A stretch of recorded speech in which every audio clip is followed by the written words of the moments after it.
Now, as we mentioned, when it comes to Indochina and Indochinese refugees to the United States, this is going to really happen by 1975, and it's going to proceed through the following decade and kind of ease off by the early 1990s. And let's talk briefly about all three countries involved. Vietnam is definitely the foremost country we're talking about here. And then there's also, of course, Cambodia and Laos to a lesser degree. But with the Vietnam War, many of you are aware of this war. As I mentioned in a previous slide, this was fought because of the perceived necessity to contain socialist expansion into Asia after China became communist. Well, it was felt that it was inevitably the case that this would spread from China going southward to Southeast Asia, and after that, that would be disastrous in the Cold War rivalry, Cold War conflict. So we felt we needed to go into Vietnam and join the anti-communist forces there in Vietnam against this Ho Chi Minh and the socialist forces. And though we had advisors in Vietnam before 1965, as it mentioned in the slide there, the war officially lasted from 65 to 1973, and the fall of Saigon definitively marks the end of the war in 1975. But we evacuated in 1973, which is why I put that year there. But even before 65, we had advisors in there, military advisors, basically assisting and arming the Vietnamese troops against the communists. And then we just entered full-fledged by 1965. And as I mentioned, by 73, we decided to cut our losses and just leave. So this is the Vietnam War. By the way, it's called the American War if you go to Vietnam and study the war in their history books. And just some brief, things about the war, some different aspects. It's a different war than the previous wars we fought. World War One, the Spanish-American War, the Philippine-American War, the Korea War, World War Two. Why is this? Because it was not a war of territory. It was not due, or the strategy was not based on territorial gain. Like, you go in there, you defeat the enemy, and then you claim this territory as your own. There's no front line, in other words, right? Front line, which marks the most outward advance of your troops, right, against the enemy troops. There's no front line in this war, and much of it is a guerrilla war. Okay, so the strategic goals were unclear. Aside from containing communism through, due to the policy of containment, we exert geopolitical pressure there. You had different ideas of how the war would be waged. And one consensus, however, was that if there's no front line, how do we convince the American public, especially, that we're winning the war, right? If you can't say, well, we just gained all this territory and therefore we're winning the war based on geographical, gain.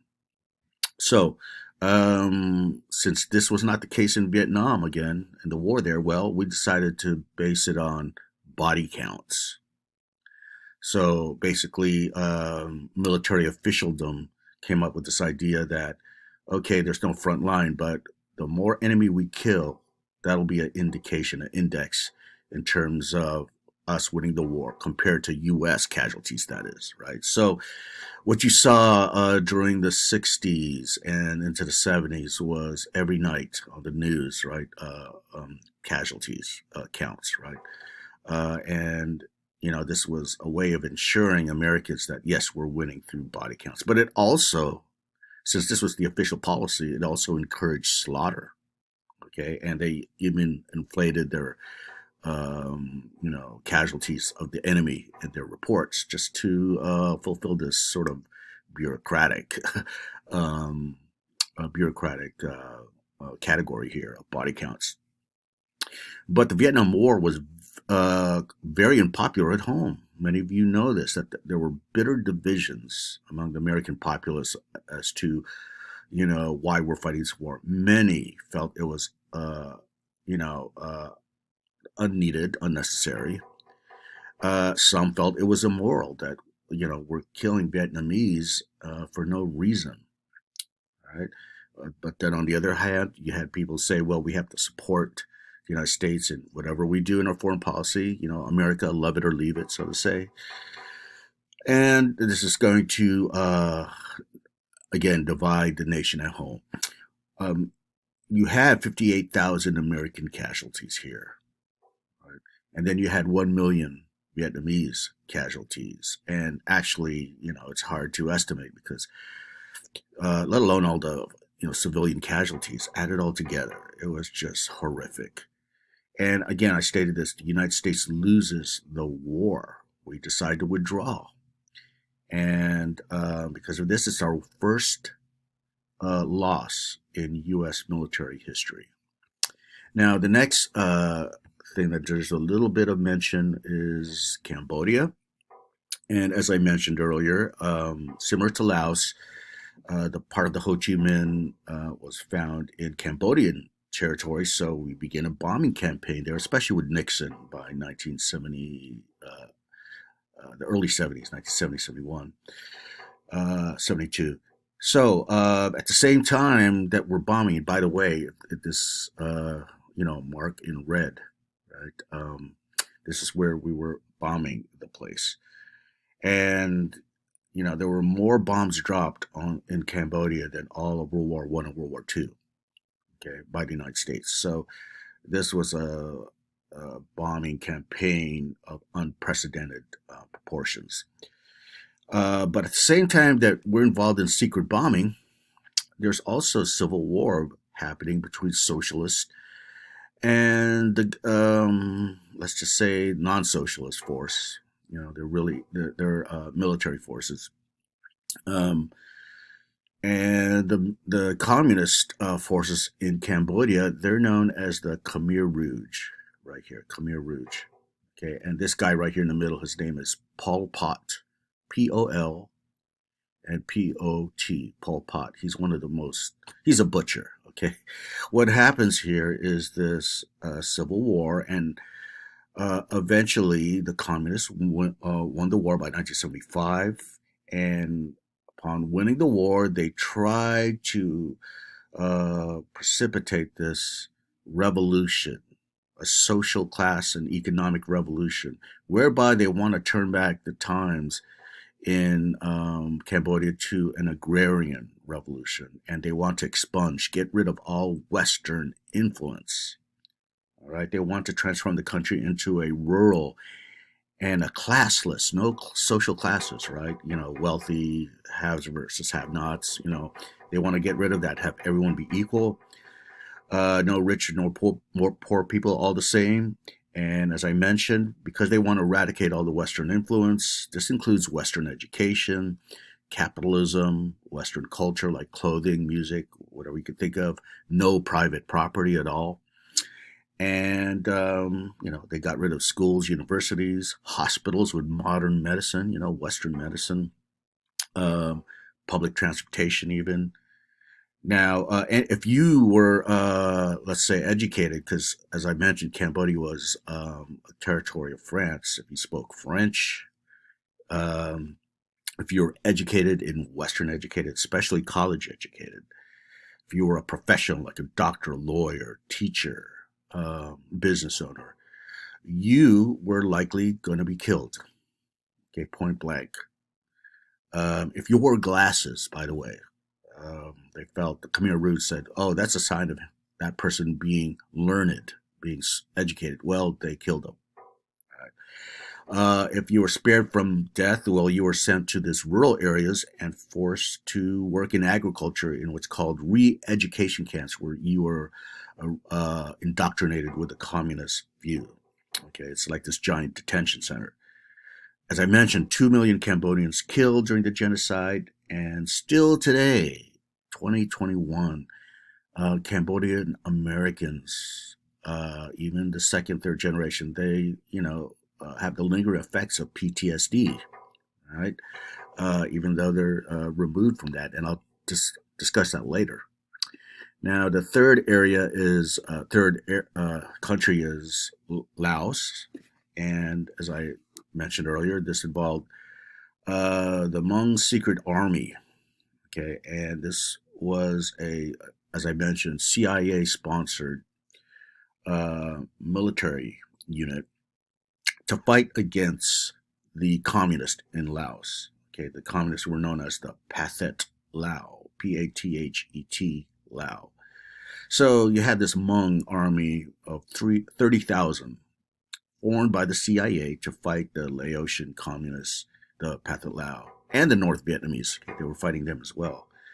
Again, this is a secret war, right? It was something not known to many Americans when it was unfolding, and the Hmong, the secret army, even though they're quote not civilized unquote. I don't mean that in a value judgment, right? They basically were many of them were not literate, right? Not schooled, agrarian, profoundly agrarian. Well, nonetheless, they fought in this ground war on the U.S. side, of course. And as I mentioned, they gathered intelligence, they rescued American prisoners, American pilots that were downed. But the communists won in Laos, and as a result, the Hmong were, killed. If you're found by the communists, many of the Hmong fled, and many of them indeed came to the United States.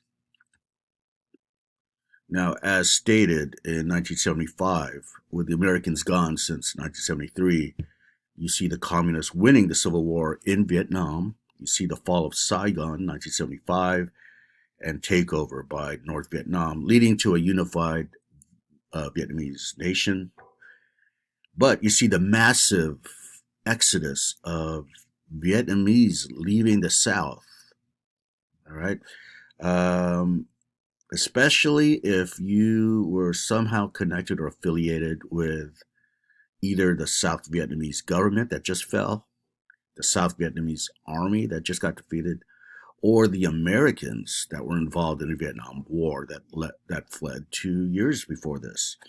So if you were in some way connected, your life was in danger. So you see this massive diaspora, okay, to use our term.